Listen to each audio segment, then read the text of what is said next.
Olá, este é mais um episódio do nosso podcast Pontos e Vistas, que procura trazer para você entrevistas com personalidades do mundo jurídico, da sociedade civil, importantes e esclarecedoras. Hoje não é diferente, nós estamos com um convidado muito especial, que é o professor Marco Antônio Araújo Júnior, conhecido professor de Direito, diretor e professor das prestigiadas escolas LFG e Damásio, e hoje é proprietário e coordena o curso, Meu Curso Educacional. Não é isso, Marco Antônio? Muito obrigado por ter vindo aqui falar com a gente sobre as novas mídias digitais, o ensino nessas mídias. Obrigado. Imagina, para mim é um prazer.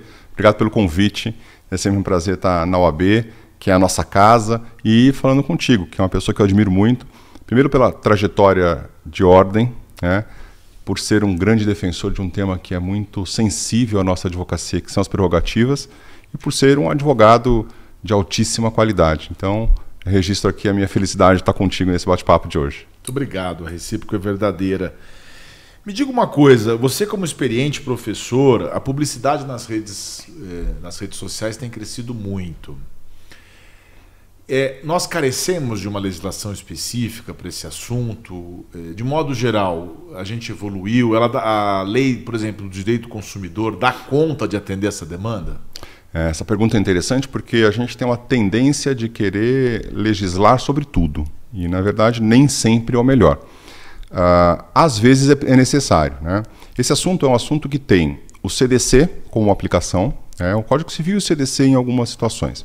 O CDC é um texto de 30 anos, um texto jovem, né, se a gente for considerar o histórico das outras leis que nós temos no país, e é um texto principiológico, Sergi. E isso significa que quando o CDC foi construído, quem pensou no CDC não pensou num código para aquele momento, pensou num código atemporal.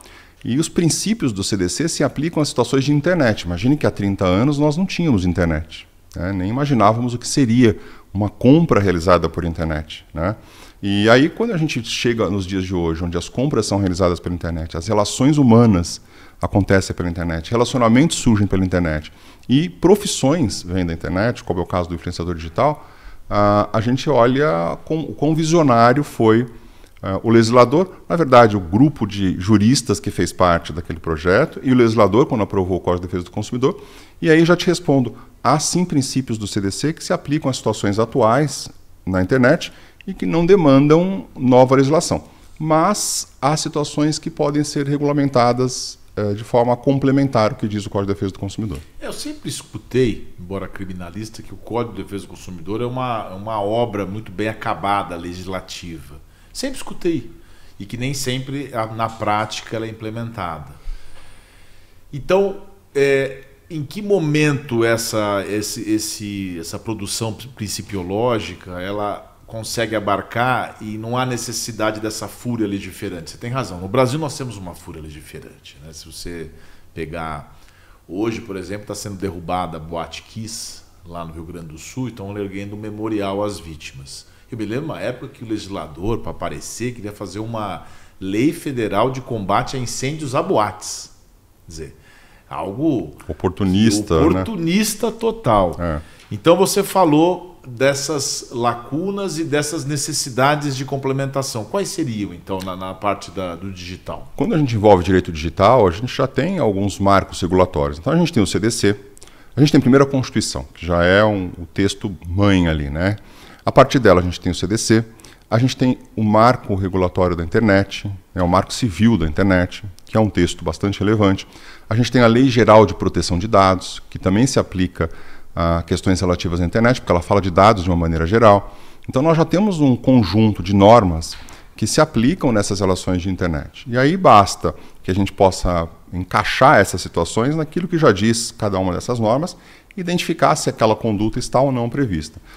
Naturalmente que deve haver situações onde a gente não vai encontrar o detalhe daquela hipótese que acontece na sociedade, no fato, e que o direito vai socorrer de uma interpretação da doutrina e da jurisprudência. A jurisprudência também faz esse papel de adequação a situação social com aquilo que está na lei. Então, eu acho que a gente tem evoluído nessa questão. E você disse bem, o CDC é um texto muito bom, foi copiado por diversos países, né, um texto enxuto, organizado, um microsistema legislativo, e que tem 30 anos, mas de um tempo para cá passou a não ser cumprido de forma reiterada. Há na verdade, um retrocesso no cumprimento do Código de Defesa do Consumidor, que é um ponto que nos preocupa bastante. Com relação ao direito digital, a gente tem visto o Poder Judiciário, sobretudo, que ao fim e ao cabo é quem vai decidir a questão, começar a entender como funciona o direito digital, porque, na verdade, a gente vem de uma tradição analógica. O direito é uma profissão muito analógica ainda, e aí essas questões digitais elas impactam muito no entendimento do operador do direito, sobretudo de quem está julgando o processo. Então é um grande papel do advogado fazer essa transformação no Poder Judiciário. Nesse cipoal de normas e de construções legislativas, você citou a LGPD, que também foi muito festejada. Você já apontou as deficiências de aplicação do CDC. Muita gente critica a aplicação da LGPD, para assim, eu coloco na internet meu nome, a pessoa vai lá e pega meu CPF. Que intimidade é essa? Que proteção de dados é essa na prática? A lei é boa? Eu te pergunto, a lei é boa e na prática? A lei é boa, a lei cria uma agência reguladora, né, dessa questão dos dados. Essa agência ainda não está fazendo o papel que deveria fazer. Não adianta uma lei boa se a gente não tiver mecanismo de fiscalização, mecanismo de combate. O CDC ganhou muita força porque os PROCONs municipais e estaduais passaram a exigir a aplicação, né, porque o Poder Judiciário começou a entender a dinâmica do CDC. E aí ele ganha força e ganha aplicação. A LGPD precisa crescer nesse aspecto, é preciso que haja uma agência, é preciso que o judiciário comece a punir as pessoas que têm o dever de cuidar dos nossos dados sensíveis e não o fazem de maneira correta. Há redes sociais que têm vazamentos gigantescos, há planos de saúde que têm vazamentos gigantescos com dados meus, seus, de todos os que estão nos assistindo aqui, que tratam não somente dos nossos dados pessoais, enfim, nome, CPF, endereço, mas dos remédios que a gente toma, enfim, dos diagnósticos que nós temos, de tudo isso que são questões muito sensíveis e que, de alguma forma, podem estar vazadas, se não na internet comum, na Deep Web, na Dark Web, nas webs da vida, né? Tem uma questão que eu gostaria que você abordasse, não sei se... com certeza que você tem como respondê-la, mas eu não sei se é mito, mas as pessoas falam muito que quando você fala perto do celular, isso já até aconteceu comigo. Eu não gosto de teoria da conspiração. Eu acho que é um argumento. Teoria da conspiração é sempre quando você se coloca no centro do universo e você arruma uma explicação mirabolante para dizer, não, como eu não sei. Até outro dia um amigo meu jurou de pé junto que o tapa que o Will Smith deu no Chris Rock foi combinado, que um dia isso vai ser revelado. Eu falei, meu cara, de onde você tirou isso? Pois é. Houve todo um prejuízo. Não, nós ainda saberemos a verdade. Então eu acho que o conspirador, ele sempre tem um engendramento para justificar a sua própria ignorância ou limitação. Mas eu escuto isso toda hora e às vezes eu falo sobre o assunto, vou lá abrir o Instagram ou a rede social, aí aparece lá, eu estou procurando conserto para o meu carro específico tal. Aí aparece. É incrível isso. Isso existe alguma coisa nisso ou não? Quem não conhece tecnologia acha que é feitiçaria. Né? Falar, isso é coisa de feitiçaria, mas não é verdade, tecnologia. Isso tecnologia. Escuta? Isso é tecnologia. Tecnologia pura. E a gente começa a perceber que isso é possível quando a gente desassocia aquela procura por aquele tema e associa a qualquer outra coisa. Muitas vezes a gente está conversando numa mesa aqui, isso já aconteceu comigo dando aula. Estou falando sobre algum tema e, de repente, a Siri do meu celular responde. É mesmo? E eu não acionei. Tá. Ela ouviu alguma fala minha que para ela identificou a palavra Siri, como funciona com a Alexa, como funciona com tantos outros, que quando você fala aquela palavra que você cadastrou no seu celular... O que é Siga? Eu não sei. Siri. A Siri. Siri. Siri do iPhone. Tá. Então, você falou alguma coisa, ela vai acionar, ela se sente acionada e vai ouvir o que você tem para dizer para poder lhe responder. Mas aí tem um programa que é feito para isso. Tem. Mas no caso de uma fala, a gente está falando aqui sobre Curaçao, sobre o Caribe. Não tem um programa como a Siri ou o Waze que está instalado para captar e te dar uma resposta. Da onde que surge isso? Existe isso? A dúvida é, quem disse que não tem esse programa? Então pode existir um programa. Mas aí você me não dá para provar. Ainda não dá para provar. Mas aí isso é o principal argumento Esse é o argumento conspirador. Da Prova que não existe. Mas olha, quando você percebe que é possível quando você aciona uma palavra-chave, e que essa palavra-chave foi cadastrada por você, por exemplo, Alexa, toca a música tal. Ela vai tocar. Se você falar toque a música tal e não falar Alexa, ela não vai tocar.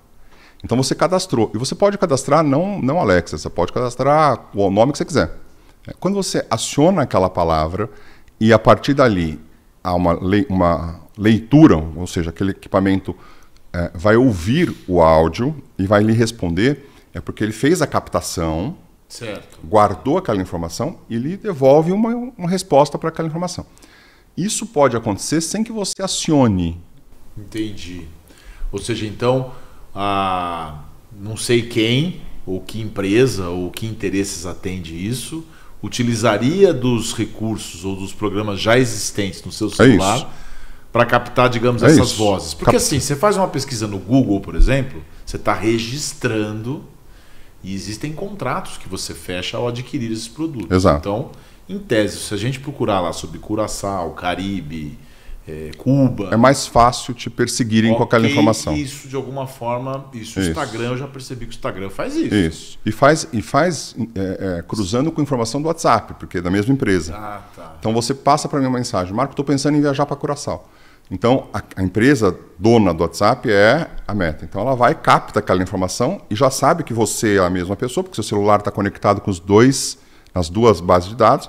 Então ela vai passar a te oferecer informações sobre aquilo. Mas então por que recentemente o Instagram ou a Meta foi proibida de usar dados para a criação de inteligência artificial, por exemplo? Não sei se você viu essa decisão, que falou sobre isso. Se eles já têm acesso, por que eles foram pedir? Já captam. Mas eles foram pedir por hipocrisia? Eu penso que talvez para validar aquilo que já está acontecendo. Entendi. Aquela petição já aconteceu, juiz? Só valida. Né? Porque, observe, o Waze hoje pertence ao Google. Então você imagina que o Google sabe o que você pesquisa, o Google sabe, a depender do celular que você tem, o Google, quando você entra no carro, às vezes, o teu carro, se tiver conexão Bluetooth, ele já sinaliza o seguinte, em 20 minutos você está no seu trabalho. Aí você fala, como que ele sabe que eu vou para o meu trabalho? Porque ele reconheceu que todos os dias, naquele horário, você entra no carro e vai para o seu trabalho. Então, imagine que esse banco de dados já existe, ele é cruzado, e essas informações estão todas lá a seu respeito. E elas também estão associadas aos locais que você vai. Então, elas estão associadas à rota que você fez, ao local que você vai. Entendi. Tudo isso é direito digital. Né? É muito intrigante e cheio de nuances. Exato. Essa das pesquisas, você está vendo pessoas espremendo espinha. Aí, obviamente, o Instagram vai te sugerir mais algoritmos disso.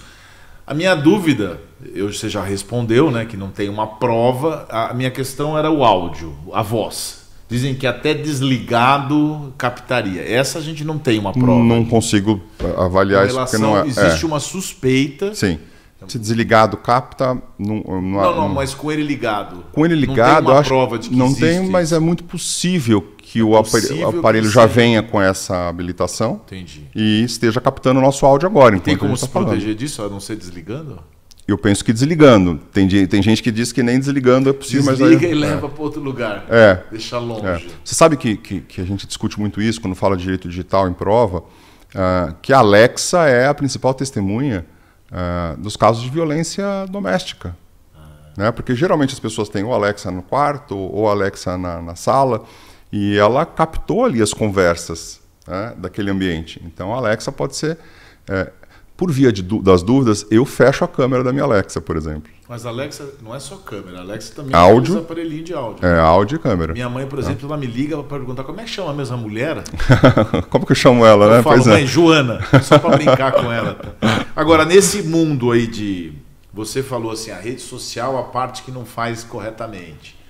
O Mark Zuckerberg, não estou dizendo que ele fez isso, mas justificando uma petição, só para dizer, a gente já está fazendo isso.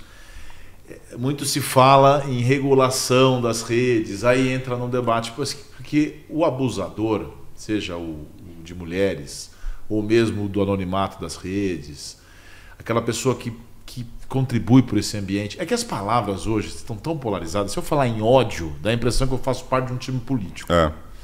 Se eu falar em amor, eu estou fazendo parte de outro time. Eu gostaria de poder falar sem pertencer a nada. Ou pelo menos pertencer só a mim. E a OAB São Paulo, é claro que eu estou fazendo aqui o papel de representante. O que é censura? Regulação? Não precisa de uma regulação nas redes? Isso é censura? As sociedades que regularam as redes conseguiram ou mostram que conseguem viver de maneira mais organizada, né? E quando a gente fala em regulação, a gente não fala no limite, no extremo, porque proibição é uma coisa, regulação é outra. Então, quando você fala em regulação, você não pode ter a leitura automática de que é proibição. Não. Regular é permitir o uso e de alguma forma, dentro do possível, garantindo o sigilo que está previsto na Constituição, monitorar. Né? Porque também há um sigilo que não é absoluto, porque se eventualmente precisar ser quebrado aquele sigilo, uma ordem judicial pode autorizar. Então, não há direito absoluto ali. Né? Então, nessa linha, a regulação é para que a gente tenha um ambiente saudável, para que a gente não tenha pessoas praticando crime, ou para a gente não tenha um pedófilo escondido por trás de uma tela de computador, abordando seu filho, o filho de quem está nos assistindo, se passando por uma pessoa diferente do que ela é. Para que a gente não tenha um golpista que prepara uma pirâmide e que você se vê envolvido ali, tecla, põe o dedinho no lugar ou adere a algum programa que vai permitir que você seja vítima e você tenha valores da sua conta retirada. Então, regular significa colocar as regras mínimas para a sociedade conviver com aquela tecnologia. Eu tenho a impressão, pelo menos o que eu assisto e vejo e leio, toda vez que esse assunto é colocado, para os defensores de uma regulação, sempre é citado o caso do pedófilo, do golpista, para meio que sensibilizar a sociedade por algo que é muito caro. Imagina uma criança sua sendo molestada. Sim. Mas eu entendo que o espírito da norma ou da regulação deva ser mais abrangente. Por que eu entendo? Porque se você comete um crime de injúria, de difamação, calúnia, você não pode ser impedido de cometê-lo. Mas você tem que identificar a pessoa. Por isso que é vedado o anonimato de acordo com a Constituição. Mas eu tenho a impressão que nesse terreno, e aí mistura política com deputados que têm imunidade, e eu não acho que ela seja relativa, se tiver ligada à função, por mais que seja doloroso um deputado chamar um presidente de bandido, não acho que ele cometa crime de acordo com a norma. Eu já vou chegar lá. Você não acha que isso precisa ser expandido? Porque você citou há 30 anos a lei do Código Consumidor. A gente já era vivo, né? Sim. A gente já era bem vivo. Quando você tinha um bilhete, um panfleto apócrifo, e eu falando mal de você, você podia ir no judiciário, pedir para um juiz e falar, tá falando mal de mim, além de não se identificar, é mentira. O juiz mandava tirar do ar. As pessoas não entendem isso hoje. Se manda tirar do ar, parece que você é um censor. Como se tivesse uma liberdade para atacar. É isso, eu estou meio confuso. Não. Imagine quantos casos nós não vimos de decisão judicial que mandou retirar revistas, jornais que estavam publicados. Nossa, era direto, lembra? E aí passava o oficial de justiça, fazia uma força-tarefa quase que em nível nacional para retirar das bancas, né? Aquilo. Pior que divulgava mais. Divulgava mais. Tirava ouro aquela revista. Os livros, as biografias não autorizadas vendiam mais, né? Tudo isso causava uma tanto assim, porque e é muito curioso, porque se o sujeito hoje comete um crime e o perfil de rede social desse sujeito é divulgado, ele passa a ter milhares de seguidores no dia seguinte. É bom ser polêmico. Né? Eu acho que a curiosidade das pessoas acerca daquele perfil, daquela pessoa, ou da polêmica que ela criou, né? Então, é muito curioso isso. E aí você me pergunta se essa regulação ela deveria tratar do todo. Eu penso que essa regulação tem que sair do campo político, né? Embora seja difícil, porque tudo está no campo político, mas ela tem que sair da ideologia política e se voltar para a ideologia jurídica, acho, para a questão jurídica, para a gente discutir isso fora da ideologia política. Porque tem gente que é contrária à regulação e não faz a menor ideia do que seja. Aí você pergunta, mas o que é regular para você? Não, regular é proibir de usar a internet. Isso não é regular. Nós não estamos falando disso. É outro assunto. Aí quando você começa a discutir, mas então essa regulação talvez seja razoável. Então vamos discutir o que é uma regulação razoável, para que a gente possa ter segurança nessas situações que fogem do nosso controle. Usar o meu áudio, o seu áudio, captado no celular, sem a nossa autorização, é ou não é permitido? Se é que eles captam, né? A inteligência artificial, qual o limite disso? Né? Como nós vamos discutir isso? Hoje é possível pegar um vídeo seu, é possível pegar o vídeo desse podcast e colocar um outro texto, você falando um outro texto, com a sua voz, e a pessoa vai, e demora um tempo. E é um negócio impressionante, é igualzinho mesmo. Demora um tempo para você dizer que não era você, e sempre a notícia tem mais visibilidade do que a correção da notícia. Então, quais são os limites da inteligência artificial? Simular um ataque nuclear. E aí o louco lá, tem vários loucos, né? Não vou dizer qual é. Apertar o botão. Aí não tem mais volta. Não tem volta. Mas a gente tem volta, que a gente precisa fazer um intervalo. E eu acho que você está gostando, eu estou gostando. Daqui a pouquinho a gente volta com o bate-papo com o Marco Antônio Araújo, advogado, especialista em direito digital. Até mais. Qual é o seu sonho de vida? Ai, vai me dizer que você não conhece a OAB Prev São Paulo. Desde 2006, ela ajuda advogados e seus familiares a alcançarem suas metas. E mesmo com São Paulo no nome, está presente em vários estados. Mas você não confiaria em qualquer um. Então não vai aceitar qualquer plano, né? Na OAB Prev São Paulo, você é dono do seu dinheiro. E isso se traduz em um monte de vantagens. Por isso, o plano é a opção ideal para realizar seus objetivos de vida. E não conta por aí que os concorrentes vão ficar com ciúmes. Mas é um plano que cabe no seu bolso. E se já não fosse vantagem suficiente, ela também não tem fins lucrativos e todo o retorno financeiro vai para você. OAB Prev São Paulo. Inteligência para planejar, flexibilidade para realizar.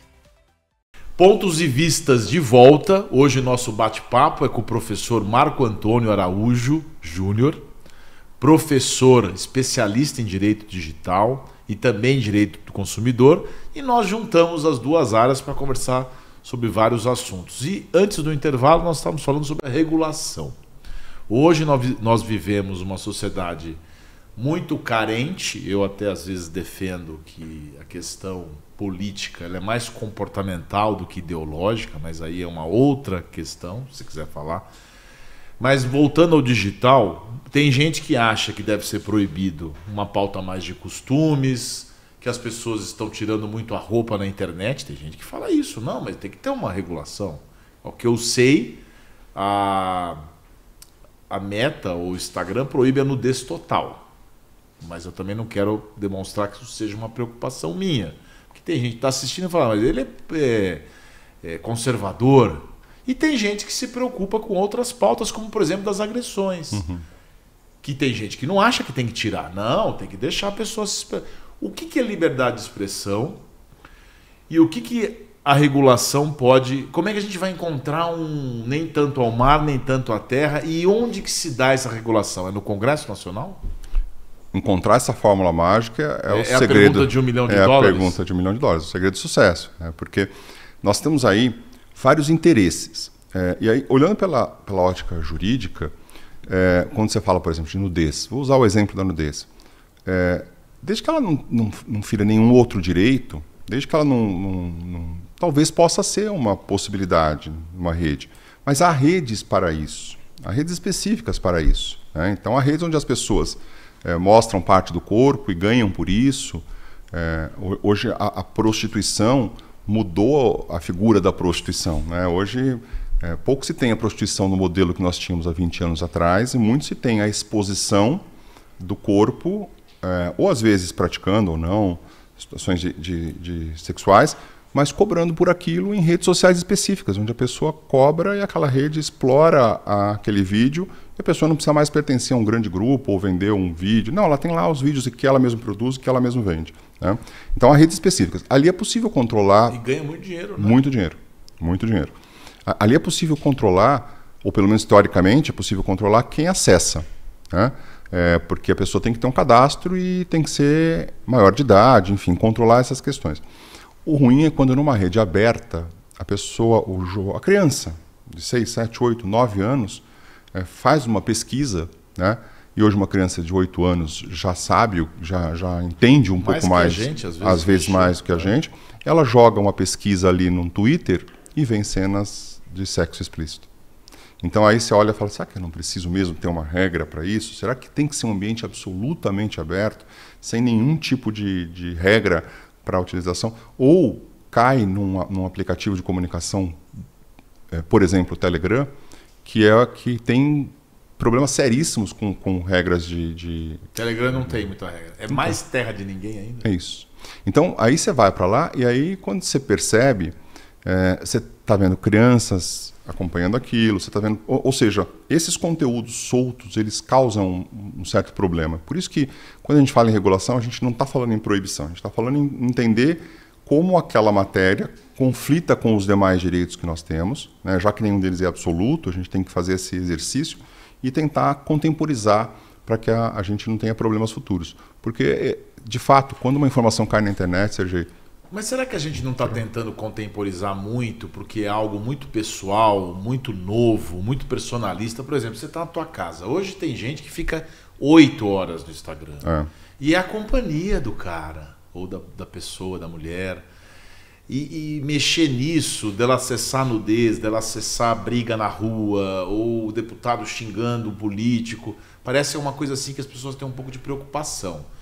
Quando eu vejo a palavra contemporizar, será que a gente não tem que encarar isso com um pouco mais assim de frieza, no sentido, talvez frieza não é a palavra, mas de fleuma também, né, de praticidade? Olha, se você pegar o carro no rodízio, é proibição. Foi feito isso por uma necessidade imperiosa do trânsito. Eu acho o rodízio inconstitucional, mas eu me submeto às regras.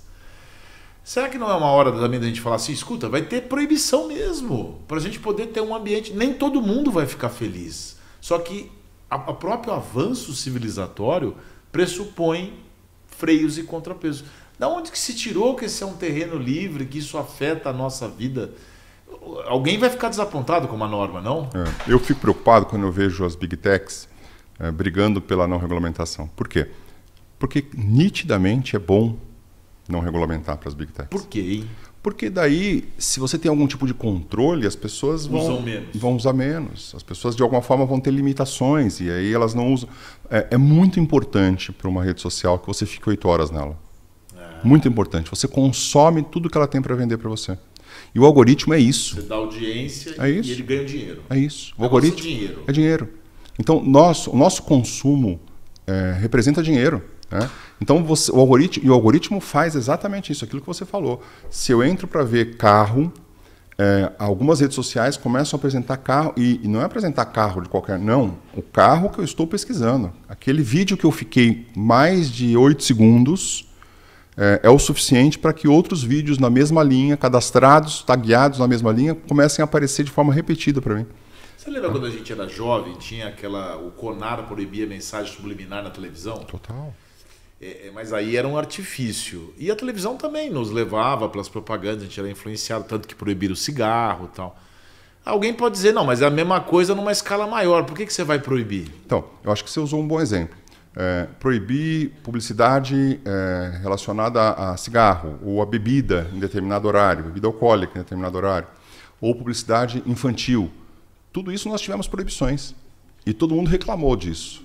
Né? Como que vai proibir publicidade de cigarro? Isso é um absurdo, tudo.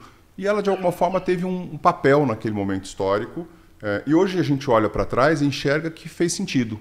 Né? De alguma forma, porque a pessoa que quer fumar, ela não está nem um pouco preocupada com aquilo. Ela supera aquilo, ela vai fumar, ela vai consumir. A pessoa que quer consumir nudez, ela vai consumir nudez. A pessoa que quer consumir briga, ela vai consumir briga. Eu acho que o papel é exatamente permitir que cada um consuma aquilo que quer, assumindo a responsabilidade daquele consumo.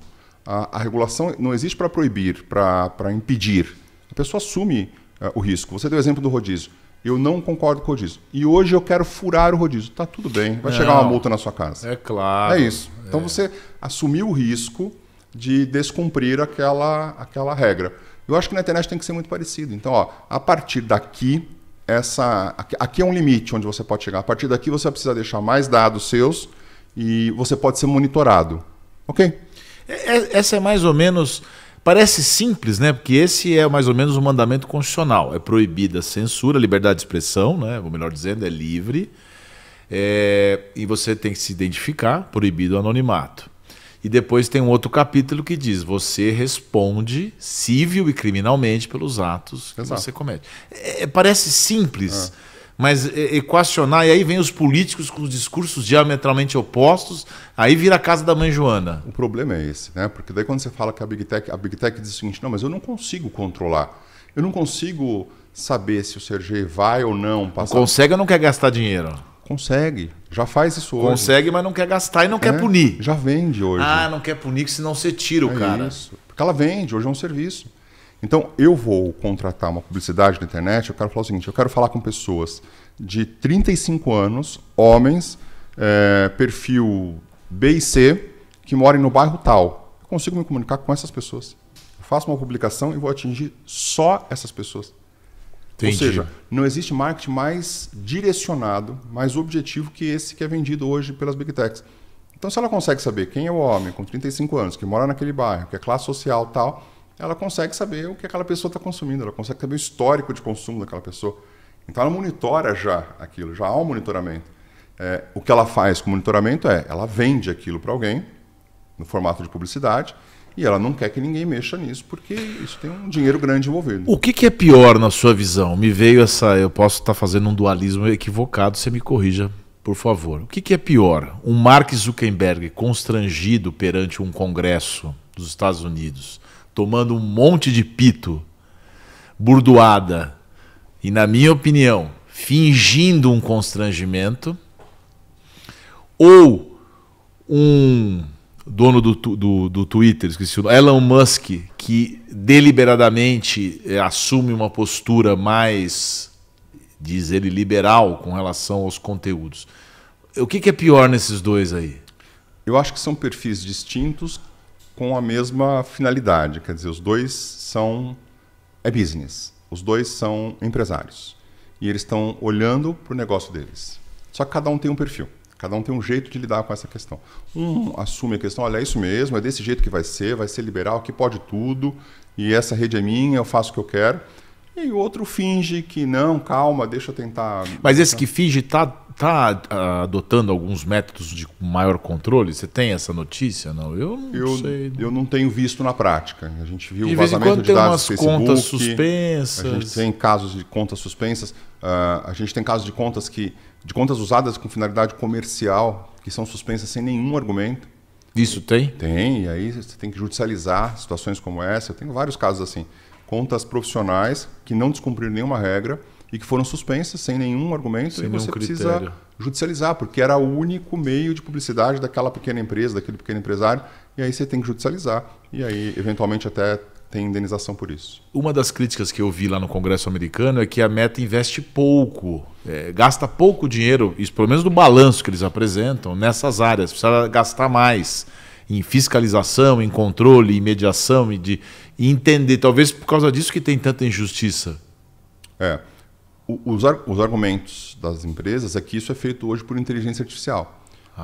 Mas aí e o ser humano consegue... Não, mas aí cadê o bom senso? O ser humano consegue... Mas cadê o bom senso da inteligência? Então o ser humano, ao invés de escrever a palavra, sei lá, crime, ele escreve CR. Por isso que tem tanto isso, ME. né?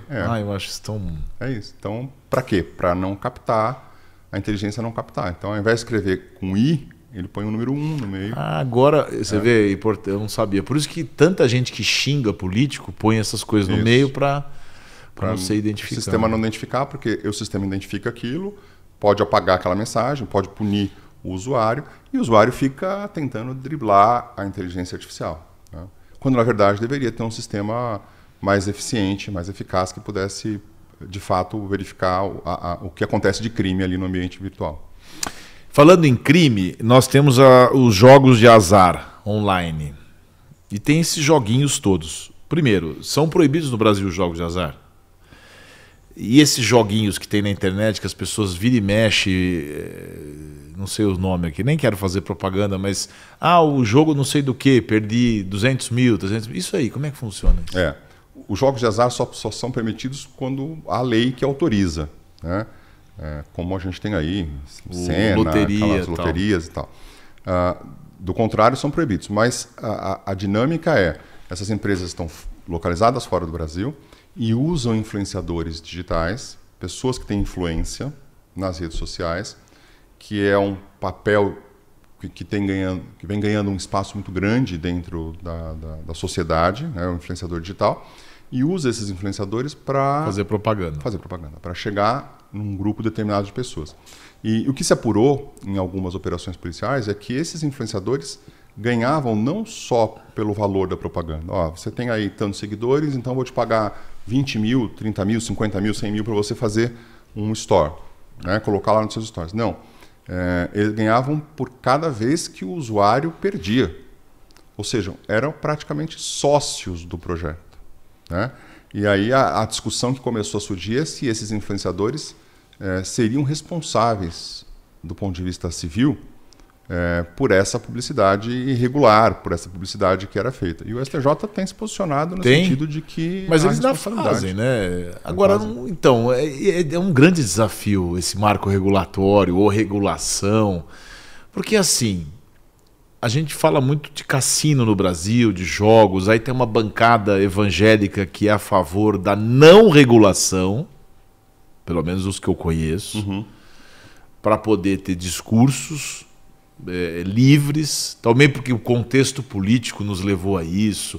Tem uma série de influências que vão dilapidando a cognição e o debate correto. Você vê que a gente, até nós, até você que é especialista, eu fico te obrigando aí para poder alargar um pouco o pensamento. E nesse cipoal de pensamentos, a pessoa diz, não, mas espera aí, mas se a pessoa pode jogar na loteria, a Caixa Econômica faz propaganda. Por que a pessoa não pode? E outra, o que tem hoje? Eu vejo que os influencers são obrigados a dizer, olha, mas cuidado, é um jogo de azar. Isso é imposto por alguma norma ou eles fazem isso mais ou menos mal comparando como beba com moderação quando a propaganda é de bebida? É exatamente essa a comparação. A comparação é essa. O influencer hoje é enquadrado pelo CONAR como um meio de publicidade. Então, toda vez que você faz algum tipo de divulgação que tem uma finalidade comercial, de marketing, que tenha uma finalidade de remuneração, e não precisa ser remuneração direta ou indireta. Tá? Então você não precisa ter ganho valor por aquilo. Mas, por exemplo, você recebeu um telefone celular de uma empresa tal. Daí você fala, olha, gente, acabei de receber, o famoso recebido. Acabei de receber isso daqui da empresa tal, eles são muito legais, você marca o arroba dele lá, pronto. Aquilo é uma publicidade. Tá? E o CONAR considera que, por ser publicidade, você tem que identificar como publicidade. Porque é assim que determina o Código de Defesa do Consumidor. Princípio da transparência, princípio da boa-fé, princípio da informação.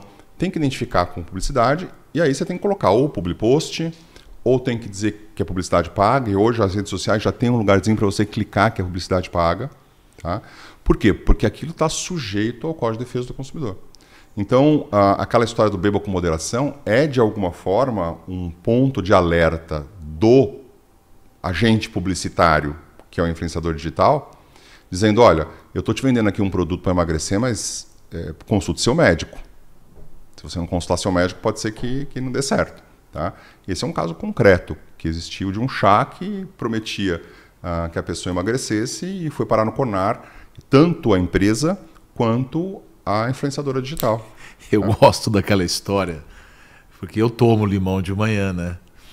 Em jejum. Eu gosto daquela história que limão de manhã emagrece? Você tomar? Sim, se você for até o limoeiro e apanhar o limão. Se o limoeiro for 2 km da sua casa, ginástica. Faz uma caminhada boa. Mas voltando aos joguinhos, eu lembro do Jânio Quadros, que quando foi prefeito de São Paulo, você também já era criado. A vassourinha. E ele saiu naquela cruzada. Eu tenho muito receio dos políticos que param no tempo. Não estou criticando o Jânio nem nada, mas ele saiu numa cruzada contra aquela que ele chamava essas maquininhas indecentes. Ele tirou todos os jogos que tinham umas máquinas mesmo. Inclusive tem em São Paulo lugares clandestinos. Eu vejo muito... Você também, cuidado, eu sei que é advogado e advogada jovem, às vezes eu também vou nas baladas e o pessoal fala, vamos lá, Sergei, não tem um cassino. Eu falei, a polícia vai lá, você vai para a bela carreira que você vai começar, né? Fazendo coisa ilegal. Então cuidado, não vai em coisa ilegal. A regra é para ser cumprida. Se você é advogado, mais ainda, né? Mas eu vejo que os joguinhos pegam muito crianças.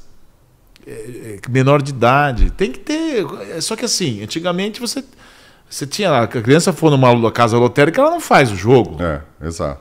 E como é que faz na rede social? E às vezes a criança está usando o celular do pai, usando o celular da mãe, e já está habilitado para compras automaticamente. Então a criança está ali. Nossa senhora, isso já deve estar até judicializado, né? Já tem casos assim. Que o pai perdeu dinheiro porque a criança mexeu. Então já tem casos assim. O cartão de crédito está habilitado e a criança está ali gastando aquele cartão de crédito.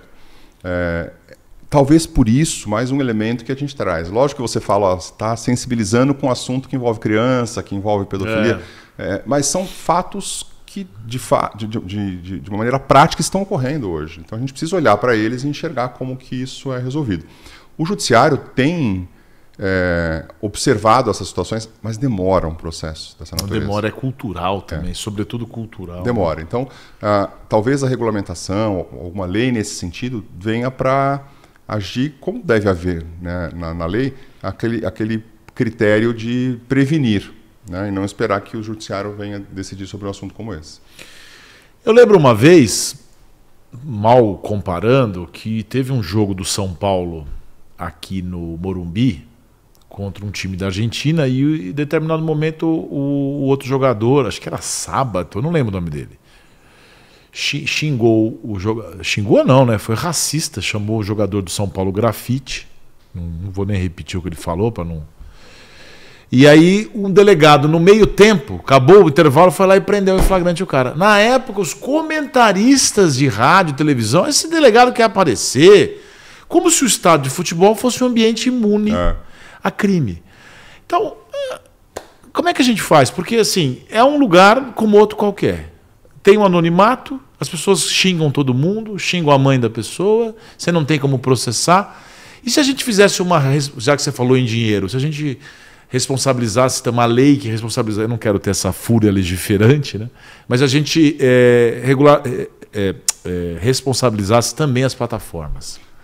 Essa foi minha dissertação de mestrado. Opa, então você é o cara mais qualificado. Civil o cara é fogo, né? Das o professor. Plataformas. A responsabilidade civil das plataformas de serviço, de conteúdo, sobre a ótica do Código de Defesa do Consumidor e do Marco Civil da Internet. Elas prestam um serviço, Serginho. É um serviço que elas prestam. Gratuito ou não, é considerado serviço nos termos do artigo 3º do CDC. E elas são fornecedoras de serviço. E do outro lado, nós temos consumidores. Então, já se aplica nessa situação o Código de Defesa do Consumidor. E, de uma maneira geral, quer dizer, exceto aquilo que deve ser retirado da regra, então, né, a exceção tem que ser avaliada, o serviço que ela presta, a responsabilidade que ela tem é objetiva. Já é compartilhada? É objetiva. Então, independente de culpa. É como um ônibus que bate e machuca as pessoas. É objetivo. Depende da culpa e é solidária entre todos os membros da cadeia de fornecimento. Então eu posso escolher, sim, ir contra uma plataforma. O Marco Civil tem uma regra também bastante interessante que diz o seguinte, ó, se alguém, por exemplo, usa uma plataforma de internet para praticar contra você um crime de calúnia, de injúria, de difamação, você notifica judicialmente a plataforma tem que tirar do ar, sob pena também de responder. O STJ veio com essa regra, voto da ministra Nancy Andrighi, que primeiro a plataforma deveria ser notificada para poder retirar. Tá? Antes de ser responsabilizado. Antes de ser responsabilizado. Eu creio que essa jurisprudência deve se atualizar com o tempo, porque a plataforma assumiu aquilo que a gente chama da teoria do risco-proveito. Entendi. É a teoria do risco-proveito, que é a teoria que rege o Código de Defesa do Consumidor. Então, se aquele risco que ele colocou várias pessoas, um grupo de pessoas, né, ou uma pessoa determinada, um grupo de pessoas, lhe causa um proveito financeiro, o risco está claro para que ela possa assumir de forma objetiva. Então, eu acho que nós caminhamos para uma responsabilização objetiva das plataformas nessa situação. A grande discussão mas então a plataforma vai ter que fazer um papel de censor?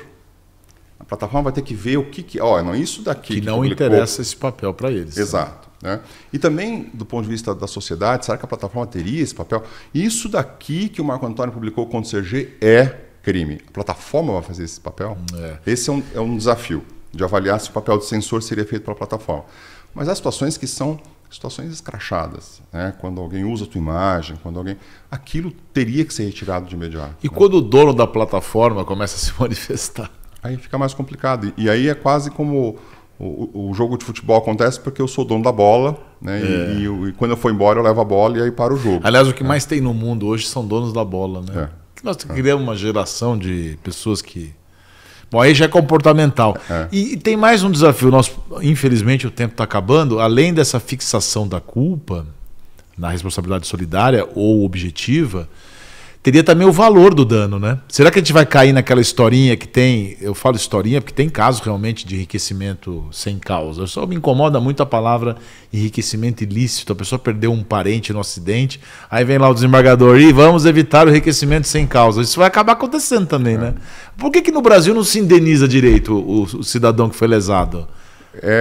É uma cultura, né? É uma cultura. Eles têm medo lá dos Estados Unidos, tem medo. Que lá o pessoal fica rico. Inclusive tem uma charge de uma pessoa numa mansão fumando um cigarro, um charuto. Ele falou assim: essa mansão aqui eu consegui tudo contra a indústria, sei lá, de alguma indústria. Ele fala: você foi a vítima? Não, eu sou advogado. Quer dizer, até os advogados ganham, uma brincadeira. Eles têm medo de virar uma indústria da indenização no Brasil? Tem medo, e aí se criou a indústria do dano. Do mero aborrecimento. Tá. Então o judiciário tem usado a história do mero aborrecimento. Porque não é com a família dele. Exato. Né? Daí quando você vai avaliar o que é mero aborrecimento versus o que é dano moral, né? O quantum da indenização, que é uma questão séria, não dá para tabelar isso, talvez não fosse a melhor saída tabelar, você cai mesmo em situações onde um voo teve... O autor de uma ação teve uma indenização de 50 mil por um voo atrasado, e o autor de outra ação teve uma indenização de 30 mil porque perdeu uma perna. Só que o do voo atrasado era um juiz de direito. E o que perdeu a perna era um Zé Ninguém. Então, esse é um risco muito sério que a gente enxerga dessa teoria do mero aborrecimento. Né? Quando eu presidi a Comissão de Defesa do Consumidor aqui da OAB de São Paulo, nós tivemos um movimento contra essa teoria do mero aborrecimento para que nem tudo fosse considerado mero aborrecimento, né? Que tivesse um cuidado na hora de identificar de fato o que seria o dano moral. Mas é uma construção, eu acho que isso vai evoluindo. Talvez tenha um efeito pêndulo, nem tanto ao modelo americano, que se indeniza, se já achou uma mosca na coca, já tem uma indenização ali. Eu acho bom, viu? Eu sou entusiasta desse modelo americano. Eu acho que isso cria efeito cascata de cidadania, sobretudo quem tem condição de responder. Porque a Pepsi tem condição. Nunca mais vai ter uma mosca na Pepsi. E toma cuidado. Você falou Pepsi? Falei Coca, mas... mas é porque isso aqui é um bate-bola. Os nossos patrocinadores são gigantescos. Mas pode ser qualquer uma das duas. Ô Marco Antônio, eu adorei que você veio aqui bater papo com a gente. Muito obrigado pela sua participação. Eu espero que vocês que estejam assistindo façam igual no programa do Jô Soares. Façam, que acabou, eu queria ter mais tempo para conversar com você. Mas agradeço, nosso tempo realmente terminou. Vamos marcar mais vezes. Eu estou à sua disposição. Parabéns para a OAB de São Paulo pela iniciativa. É um prazer falar contigo. Estou à disposição sempre. Muito obrigado. Obrigado a você que nos acompanhou até agora no podcast Pontos e Vistas, que é uma iniciativa da OAB de São Paulo. Muito obrigado. Até o próximo.